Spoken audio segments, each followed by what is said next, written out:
Yeah, I did want to spend tonight talking about why I'm an anti-capitalist, and hope to persuade all of you that you should be anti-capitalist too.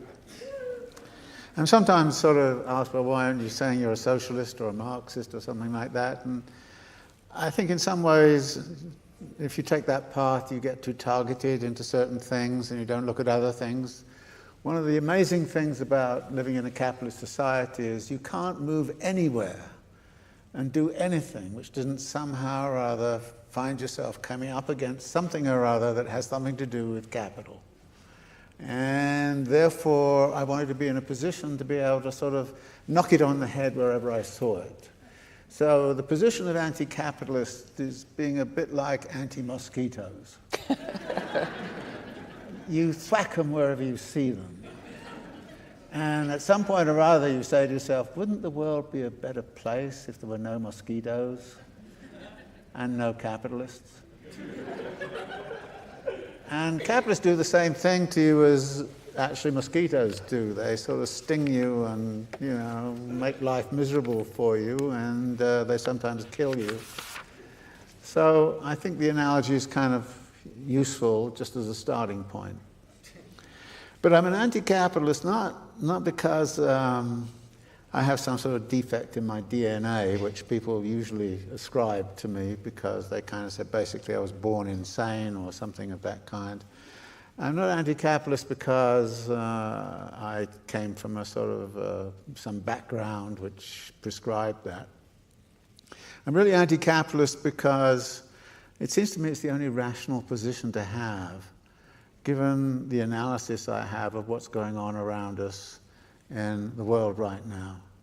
And that therefore, what we have to do is to recognize that we're facing some very, very, very serious conflicts and potential conflicts. And the only resolution to them is to get rid of the process that is actually at the root of these conflicts, which is the accumulation of capital and the persistent growth of the accumulation of capital. Now, a few years ago, I wrote a book about the contradictions of capital.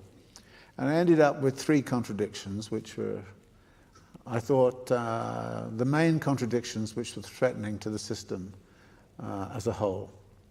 The first was the requirement of perpetual growth. The second was the real problem of keeping capitalism moving in the face of environmental issues and environmental concerns. And the third was something called universal alienation. And I'm mainly going to talk about the first 2. And in doing so, I want to make clear that capitalists are not necessarily evil people. Some of them are, some of them are not. Some of them really believe that what they're doing is helpful and what they're doing is good for humanity, and sometimes proclaim that very loudly from the rafters, like Bill Gates and the like. So they're not necessarily evil people, but they are locked into a system. And it is my study of that system over the last 30 or 40 years that has led me to my current conclusions about what the system is doing. Capitalists don't freely choose.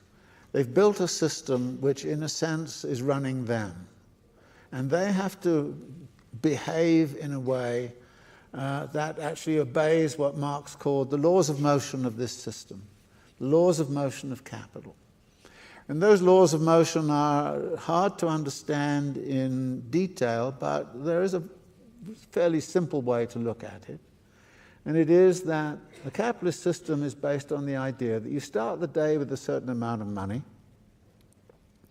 You use that money to buy labor and means of production. You take that labor and means of production and you use a technology and you put it into the production of a new commodity. The new commodity is then sold for money, and that money has to be more money than you started out with. That is, it has to be a profit, or what Marx called surplus value. That money is then distributed in various ways to various groups. Some of it goes to labor, some of it goes to industrialists, some of it goes to merchants, some of it goes to interest and all the rest of it. But then at the end of the day, also, the capitalists are faced with what they're going to do with the extra money that they've got. Now, if they were normal people like you and I, they would go and spend it and have a good time. Unfortunately, as Marx pointed out, this is their Faustian dilemma, because that is indeed what they want to do, but they can't do that because they're actually forced to reinvest, because they're in competition. And Marx talks often about the coercive laws of competition, the coercive laws that force you to do certain things whether you like it or not.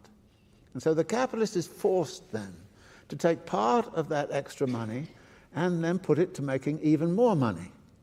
So that the system is about perpetual accumulation. And it cannot exist and continue to exist without that perpetual accumulation. And perpetual and endless accumulation is, if you like, at the core of the system that was built in the late 18th century and became secure by the mid-19th century. And this was the system that Marx clearly analyzed. And I think he did it in a very, very interesting way. And I think today it is still very relevant to look at how he analyzed it.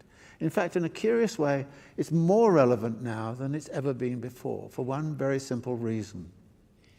That when Marx was writing, capital really dominated the world in only certain corners.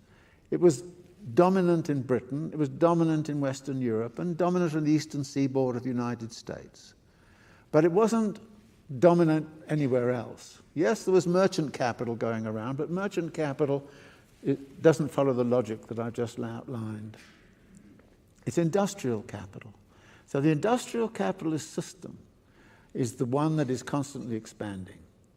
And it's been expanding at the rate of, according to the data, which has been carefully analyzed by some economic historians, it's been expanding at the rate of 2.25% per year since around 1780 onwards.